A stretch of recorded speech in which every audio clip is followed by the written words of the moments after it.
Today we're going to be talking Taika Waititi's filmography. This is going to be his directing film, so you might hear us mention a little bit of his acting, but for the most part, it's going to be directing.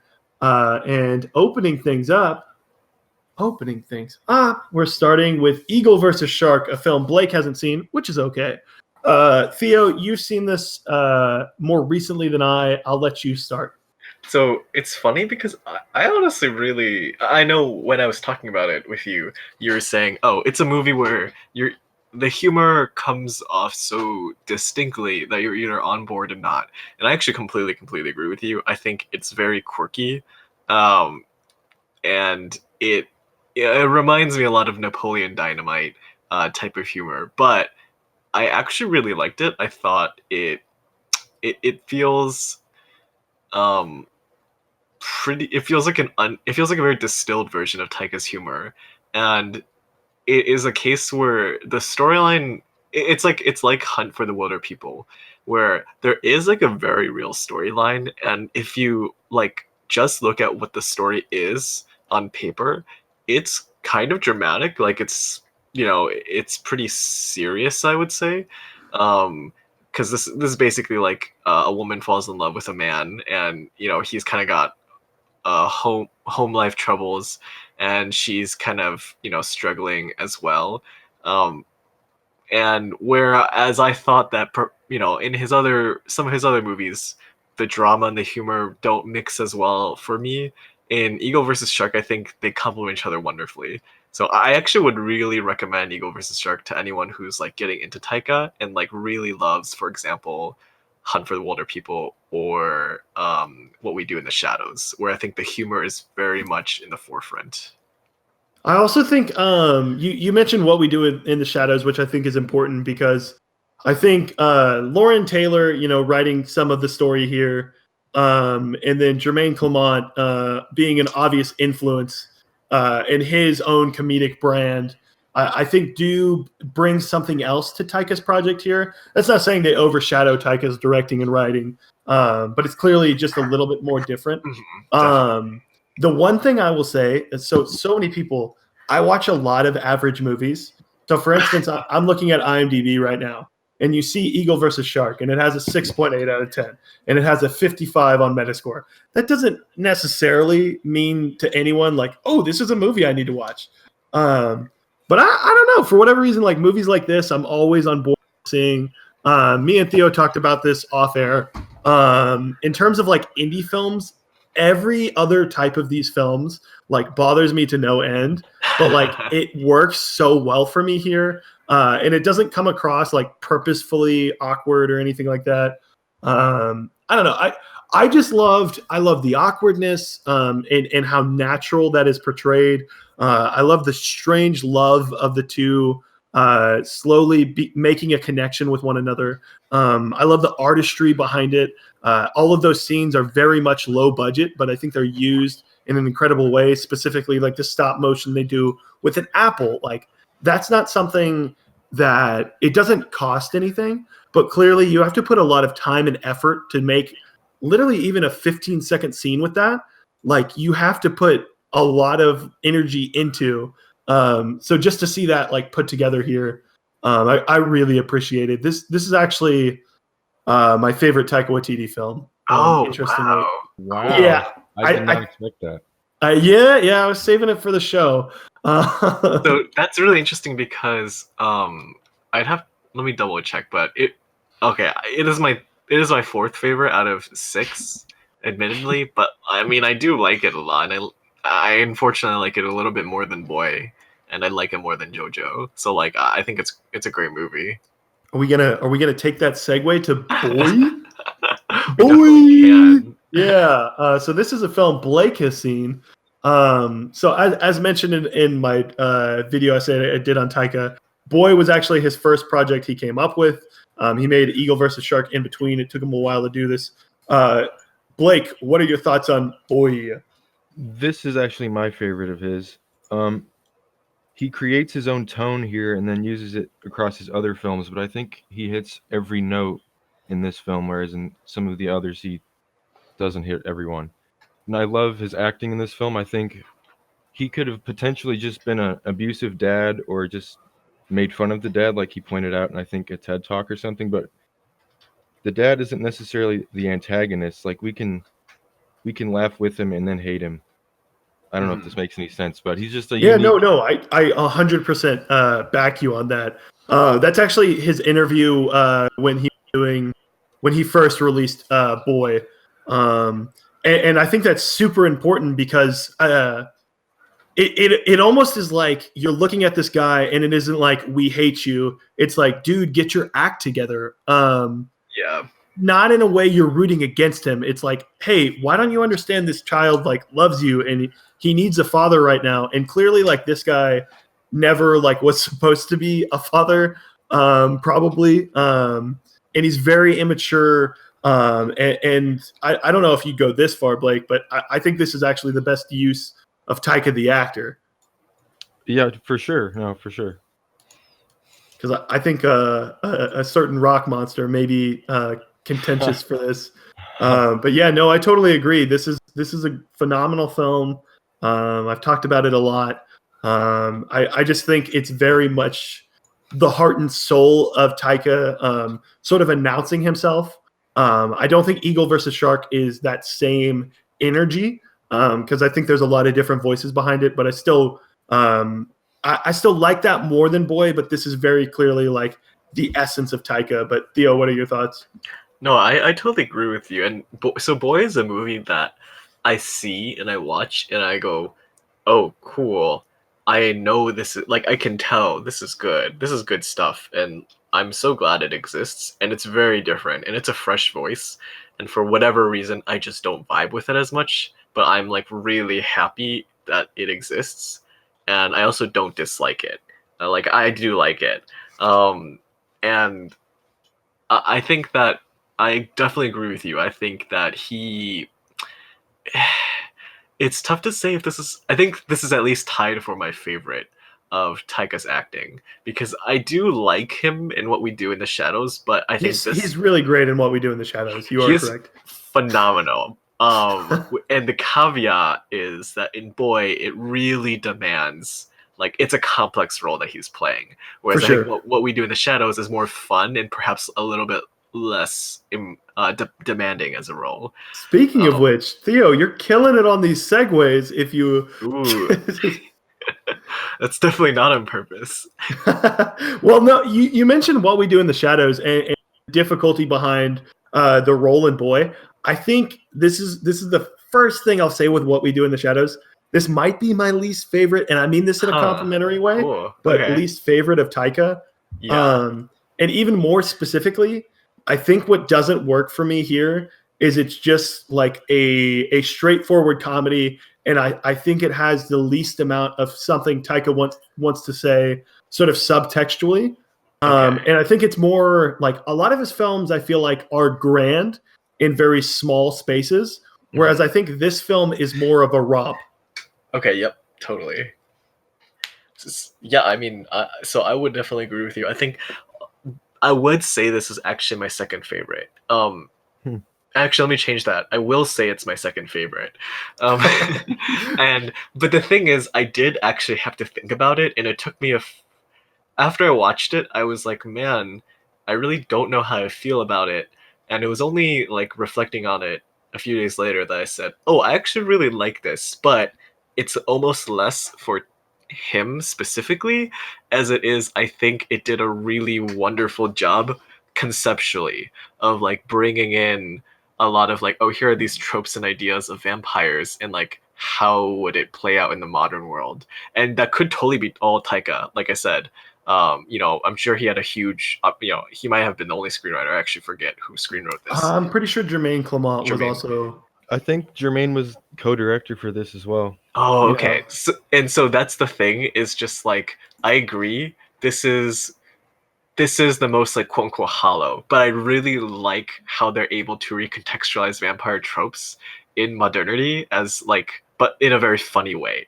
And so I value that. I think that was really cool. But I agree with you. I can easily see why it would be your least favorite because it has the least, I suppose, like I can see how it has the least Taika-ness in it.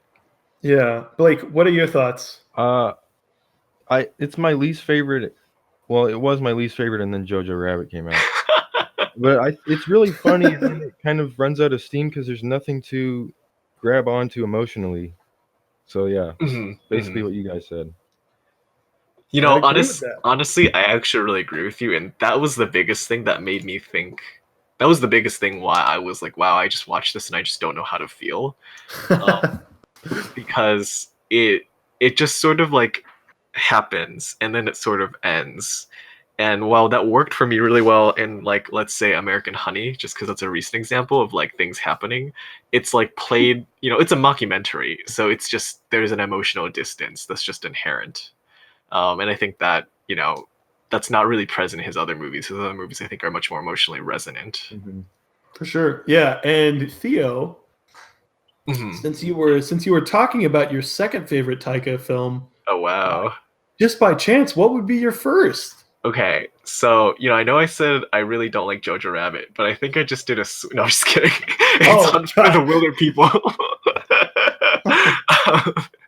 Sorry, I just did a Gordon Ramsay. But yeah, so I really, really, really liked Hunt for the Wilder People. It was actually a completely random watch, and funnily enough, I kind of watched this soon after. Hey, you and I were involved in a ranking favorite films for a group we're in, and I just remember you were commenting, "Oh, I see a lot of people have put Hunt for the Wilder People in their top 10." And I remember you saying, "Oh, it's a really great movie," and I totally like can see why people like it. I don't really see it as like a top 10 movie for someone. And so like I think I came in with that expectation. And so when I watched it, I was kind of being like, "Oh, I've only seen Thor Ragnarok. I've never seen any Taika. Yeah, here's what Hayes said. It'll just be like a fun, quirky little movie, whatever."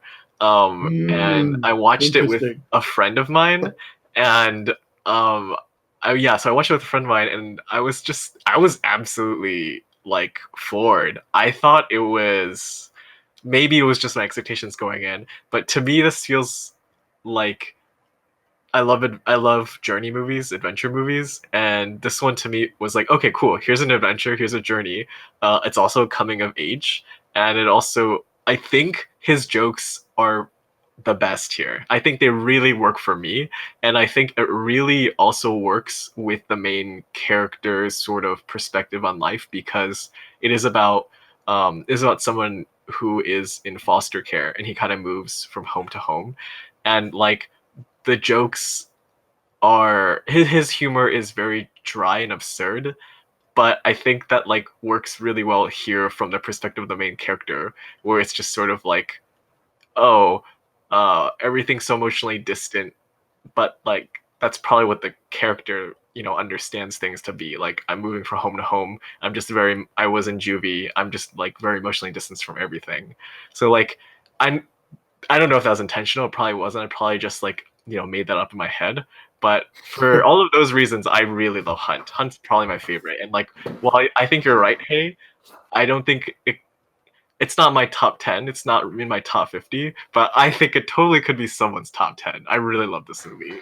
Maybe it's just I think I even said that wrong to you now that I'm back. Mm-hmm. I just meant like I'm shocked at like so many. I think there were like 4 or 5 people that brought that up. There were, yeah. And it's not for the decade, it was for all time. Yes. And I was like, wow, this, because when it came out, I hadn't even heard of it till a friend of mine was like, oh, hey, you know that What We Do in the Shadows guy? And I was like, yeah. They're like, he made another movie. And I was like, oh, cool. Like, I guess I'll check it out. And I completely agree with you. It's balancing a lot of stuff here. I actually rewatched again recently in preparation for my Taika video, just in case, because I wanted to see whether I leaned this or Boy. And I think what this film does really well is it handles a lot of dark messages in a really fun and vibrant way, and it doesn't make it to where that darkness behind it that's sort of under the shadows isn't just brushed off to the side. It's still there, and it still doesn't linger on like the happy moments. But I don't know how to explain it, but it like that end scene is great because of the whole journey we've gone through the rest of the movie. And yeah, no, it does have amazing jokes. The Caucasian joke is hilarious. There's several jokes that are great here. Just the introduction of the kid doing nefarious deeds is hilarious in itself. Ricky is what's up? I agree with you. Continue. You were saying Ricky's a really interesting character, and I just love the fact he's like, I want to be Tupac. Yes. And just I don't know. There's just something really fun. It's just a small adventure movie that I think really could be a smash hit for families.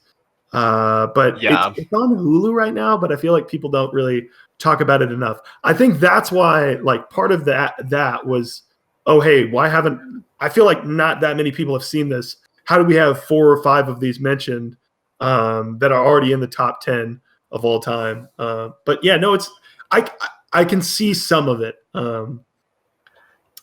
Blake, what do you think of Hunt? Well, I love it. You guys pretty much said everything I was going to say, but I think it's just really cool that he's able to balance, like, not quite action sequences, but everything with Rachel House could be terrible under another director. And if I can make this comparison, it's awfully similar to Peanut Butter Falcon. I would agree with that. And I think the weakest part of that is John Hawkes' section.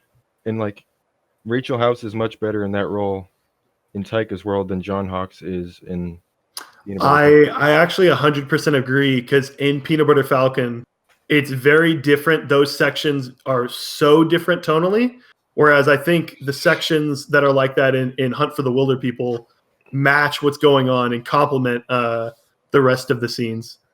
Mm-hmm. And there are some action moments towards the end. There are, and it's really funny. They work for me. And I know this is also a really silly reason, but like, when it is really funny to be like, oh, it's, he wants to be like Tupac, haha, and not in a dismissive way, just like, oh, that seems kind of silly, but like, just like growing up like around Detroit, it is like not scary accurate, but I just say scary accurate. Like, oh, it's so dead on. Like, so many people are like, oh, I want to be like Eminem when I grow up. Oh, for sure. And that's just like, it's just like, oh, it's so funny he said that, but also like, oh, that's so real. Like, that's, yeah, So I don't know. Ricky in a lot of ways felt like somebody I might have known in real life, I guess. And then moving on to our next film, Blake actually was on this episode. The little indie film that actually won our MCU tourney. Yeah. Thor Ragnarok. Blake, I'll let you go first, because you were the biggest proponent of Ragnarok to win the tourney. This is the only. Okay, don't attack me. Whoa. This is the only great. Whoa. You know what? This is the only good movie in the MCU. Whoa. I don't disagree. Feige is shaking. I disagree heavily, but keep going, Blake. I think that everything except for like the opening scene and Cate Blanchett, her stuff is everything like that's not action oriented is amazing in this movie. It's just so fun, and even more fun than Hunt for the Wilder People, in my opinion. And it's hilarious. Like, I love everything with Mark Ruffalo and Jeff Goldblum, even though we shouldn't talk about him right now. Yeah. Did something happen with Jeff Goldblum? No, he just kind of defended Woody Allen. It'll blow over. Oh, gotcha. Okay. Sorry, I thought there was something. God, why do people keep doing that? No, but yeah, no, I really love Thor Ragnarok, especially the sort of 80s synth vibe it has with it. I actually do enjoy the opening a whole lot, just because I think that initial part tells you off the bat, oh, hey, this is going to be a very different Thor movie. And I give major credit for a film like minute 1, you're like, oh, hey, I'm the new director of Thor. I know he's been through a lot of different stuff, but here's what I'm doing. And it's breaking the fourth wall in a couple ways, I guess. But I enjoyed that opening scene. I think the theater scene's really funny. How they use Loki is a blast. I think all the connections here are really interesting. I know. Okay, so here's the one thing I have to say. I think we knew Strange was going to be in here from an end credits, and then they threw Hulk on the poster. And here's what I have to say. Now, I understand Hulk probably is a big draw getting people in box office wise. However, how amazing would it have been if no one knew Hulk was going to be in this movie? I kind of agree with you. I think that would have been really cool. Because they're hyping up this warrior the whole time. And the problem for me is, okay, so here's my issue. If the goal initially was like, okay, this is a Thor and Hulk movie, I don't think Taika would have said in the first act of the film, I don't think he would have had a big part of that. I mean, it's only like 8 minutes, probably 8 or 10 minutes, but they're still hyping up this warrior. They're like, oh, you don't want to fight this guy. You don't want to fight this guy. And I don't feel like there would have been that mystery to it had he planned on Hulk being front and center on the poster. Okay. So I think I totally agree with you there. In that I think you are really smart. Or maybe you're just average. And I'm not gonna lie, I was like, when I realized Hulk was the warrior, I was like, oh, cool! I didn't expect that. And so I'm just a dumbass, and I completely like I'm fine with that. But I think that, at least to me, I agree with you. It would have been really cool if they didn't have it, so it was a total surprise. I think for most audiences, it would still kind of be a surprise. So, like, I think that's okay. It was front and center in trailers and posters. Oh, I guess I didn't see the trailers, so never mind. That's actually a really good point. Yeah, see, I didn't even watch trailers at this point, but I saw it on every promotional poster, and I was like, I can't avoid this. Like, I feel the same way about Spider-Verse. Like, if Spider-Verse hadn't told you the different Spider-Men that were going to be in it, I think there's a lot of things that would have been way more surprising in that film. One part that I loved about it because of that, because it was a genuine surprise for me, that they pull off really well, especially because they released part of the promotional material before or after Venom. And I think they could have done something here to sort of hype up Thor without revealing that Hulk's in it. And especially, you don't have to put Doctor Strange in an end credit scene. I feel like that would have been cool in itself, because it would have been like, oh, hey, Doctor Strange is here. Interesting. Okay. And that's not a gripe with Taika. It's a gripe with the MCU sort of handling that. I think that was a flub, but I understand like gaining hype for things. Now I'm going to have to push back hard on Blake's initial comment and Theo's agreement. I think there's actually a lot of great MCU films. I know maybe y'all don't resonate with them as well. That's fine. But I think they pull off a lot of stuff that's really interesting. I'm actually I know this is sacrilege. I actually like the first two Thor movies, even Thor Dark World. Like when people mention that, I'm like, no, I think Thor Dark World's like kind of fun.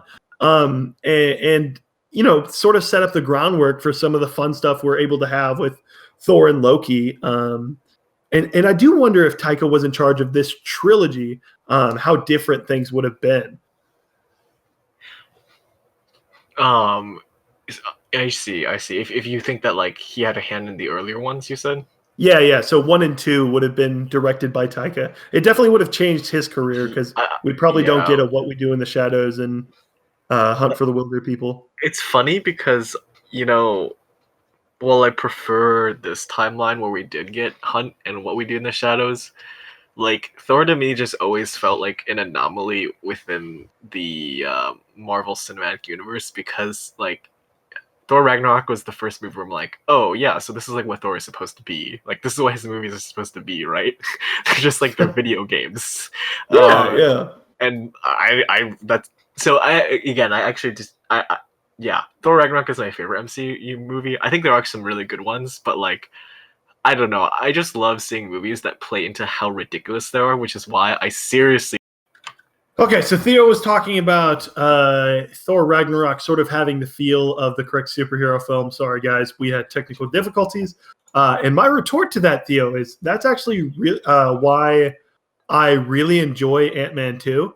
Okay, yes, I actually like that one. And so many people I've heard, they're like, that's the worst MCU movie ever. And I'm like, man, guys, this is just a fun movie. Like, I don't know. I'm pretty sure the people that hate Ant-Man 2 never wanted an Ant-Man film to ever exist. So yeah, and so that's the thing is like, I can see why people don't like Ant-Man 2. I'm not even that hot on it, but I'm just like, oh, this is just cool. Like, what's at stake? Like, not that much. Okay, that's Nothing. fun, you know? A briefcase. Yes. And Walter Gog is it? Who I Walter stand. Gaggi. Goggy. I clearly am a big stan of this actor. Yeah. But anyway, yeah. So I was just saying, like Blake was saying, Jeff Goldblum's part, really funny. I didn't know anything going in, and when his scenes appeared, I was just like having a great time. And I actually don't know. I don't know the name of the monster that Taika plays. Not monster, Oh, the Korg. character. Korg and me. Yeah, but it's like, good we got to the Korg talk because Austin really wanted us to rep that. like, was that like that was just genius. I thought that was really really was. funny, right? I think him and I know this might be I don't know, this might be like a well-regarded take, but I think Jeff Goldblum and Korg somehow make the movie. Yes, I agree with that. Yeah, just because they're so perfectly like out there and oddball characters, and Taika clearly knows he's like, okay, these characters are funny, but what's funny about them is not that they are the main characters. It's that they show up and they're just here for a second and then they're gone. And just the whole thing where he's like, yeah, I wanted to start a revolution, didn't have enough pamphlets. yes. Paper beats rock. Like the whole, I don't know, it's so funny. Like for something that literally could have been like nothing. Yeah, I agree with that. I think they add a lot of, like, as stupid as it sounds, I think a lot of movies like this will add strange alien characters to like spice it up. Men in Black, Valerian. Yes, International, right. Yeah. And they're good and I like them, but you rarely see them as like real like people, quote unquote, you know what I mean? And so they're not like self-realized characters. Yes, I agree with you. They're more just like, oh hey, we need to meet an alien quota. Yeah, totally. And so like the ones here, because they were so funny, and I admit that, like, you know, aliens probably wouldn't have our humor, but I was just like, wait, I actually really care about these characters. Like, I almost care about them more than the main characters.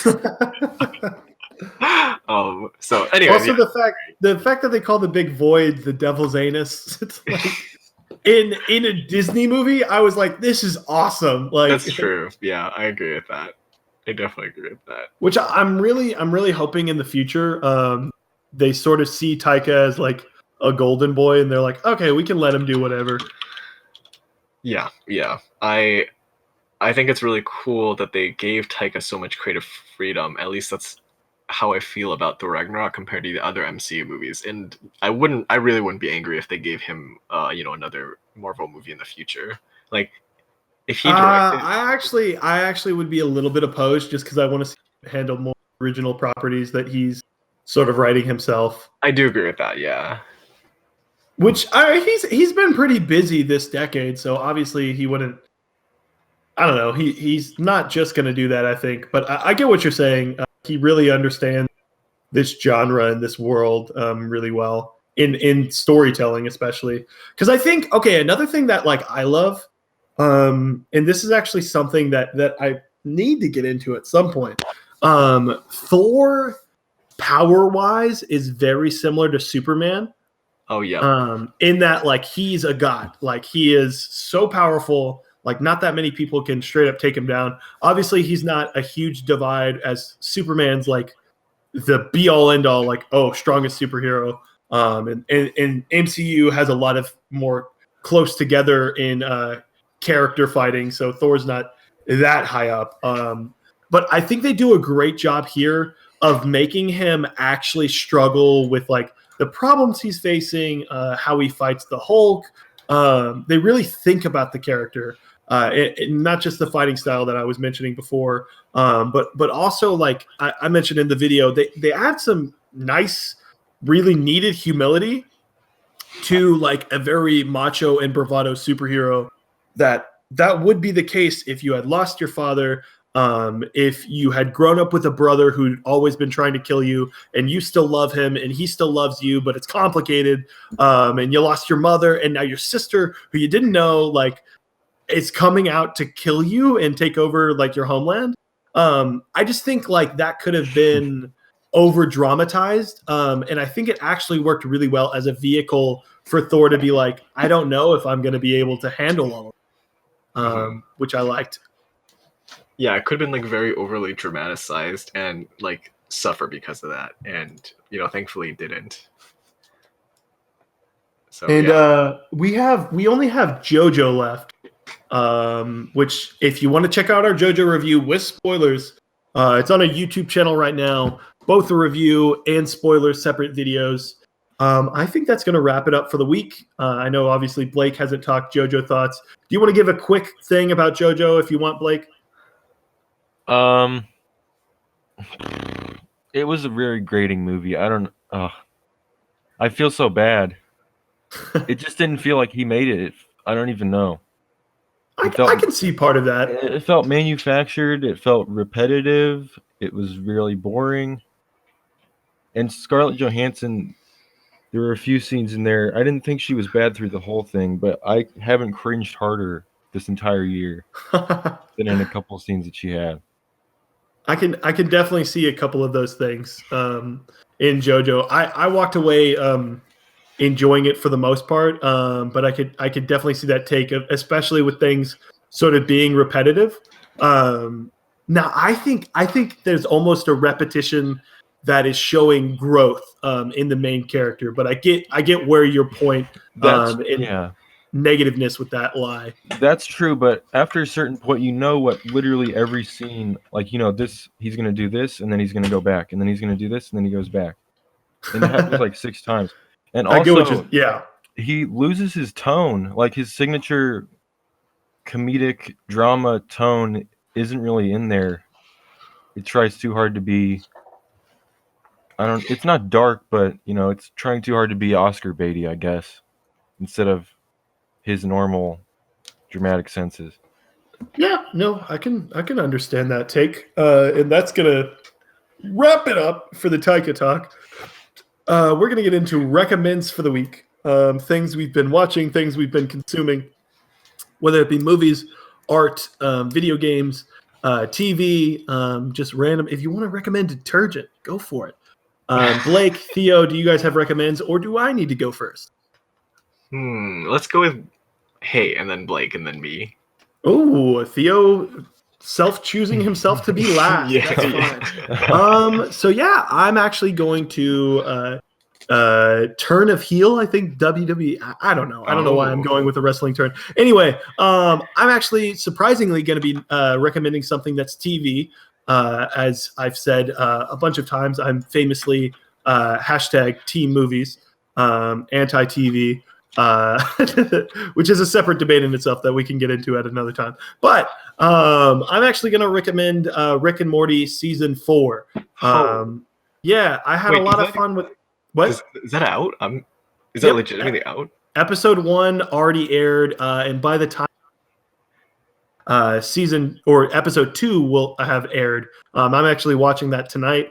I think it's a lot of fun. I think, unfortunately, it got a little bit of negativity surrounded with it because of the fan base. It has sort of gotten collected around it, which I don't think is indicative of the show itself. I mean, the Rick and Morty copy pasta is the perfect template for that. But yeah, no, I think it's great. The writing is phenomenal. Dan Harmon is something else. But Blake, what is your recommend for the week? My recommend is Gummo. We were just talking about Spring Breakers off air. Pirate it. But whoa. That's what he said in an interview. What? I guess I didn't see that. I thought it's an interview that always resurfaces where movies. Basically, Kareen actually has benefited from people sort of stealing films, quote unquote. Because he's gotten a small cult-based audience. And he's also appreciative of that and knowing of how that came about. But yeah, continue with Gummo. Sorry. I thought you were insulting Spring Breakers No, and saying no, you shouldn't gosh, pay for it. But no, it's a hard film to describe. It's kind of like an ensemble piece of trash in this broken down, tornado destroyed city in Ohio. And you'll laugh, you'll cry, you'll scream, you'll puke. Awesome. Yum yum. Can't wait. And then Theo, round us out. What is your recommendation? So my recommendation is actually something I watched last night. And I would say related to what you're saying, Blake. I highly recommend watching the 25-minute YouTube video of all of Harmony Korine's Letterman interviews. Yes. Because they are really funny. Harmony's tweaking out during them, and I can't believe that was on air. But that is some comedy gold, and I can't tell Harmony's trolling. I honestly don't think he is. I just think he's on a lot of drugs while also trying to make jokes, but it almost comes across as if he's trolling Letterman. I think he's trolling. Okay, you think so? Okay. I've seen a couple of those. I actually do think that's the case. Okay. In hindsight, it kind of reminds me of De Niro and Joker making fun of Joaquin Phoenix. Oh yeah, I see what you mean. Okay, that does make sense. But watch Gummo and then watch the Harmony Korine interviews, and that's my. Okay, wait. I actually do have to disagree with some of that because Okay. I think I may be wrong, Blake, on this one, but I'm pretty sure Letterman likes Korine's movies. I think he does. Yeah. Like I think I he see what is you a fan of his work. Yeah. Yeah. So it's almost like him being like, "Oh, I can bring this oddball character, expose people to that, have a fun show that will be like noteworthy." It's really a win-win for both of them. Yeah. I agree. Yeah. That's why I don't think it's him on. It might be him on drugs. I could be wrong. I think. But yeah, that's gonna do it. All of the Oh, above. sorry. I was just gonna say All of the above. Yep. Jokes and trolling. But yeah, that's going to do it for the episode this week. If you guys want to find all of these hosts, you can do so. I'm on Letterboxd at 50 Shades of Hay. Blake, where can we find you? I'm Reboot7 on Letterboxd. And then Theo, give us that crazy at. Oh yeah, it's at Rebu, and you really don't need to follow me, so I'm not gonna spell it. Yeah, if you guys want to check out our Twitter, you can do so at All That Film Pod. If you guys want to email us with questions, comments, or concerns, you can do so at allthatfilm1@gmail.com. If you guys want to comment on any of our YouTube videos, feel free to do so. It is All That Film Podcast, or search All That Film. Additionally, we have a Defining the Decade series we're doing that is open for anyone to do. Just films that stand out to you as defining of the past 10 years. And then if you want to check out our films that we've picked for the tourney, for the Decade in Review that we're going to be doing in the start of 2020, because there's no films that come out in January. You can do so at allthatfilmpodcast.wordpress.com. That's going to do it. And check out our Ford v Ferrari review that might be posted before this. I'm not even sure now that I'm saying this. But it'll still be posted by the time this is out. And also Jude's top 5 is coming for 2016. It should be really interesting. That's our episode. Bye. Yeah, peace. See ya.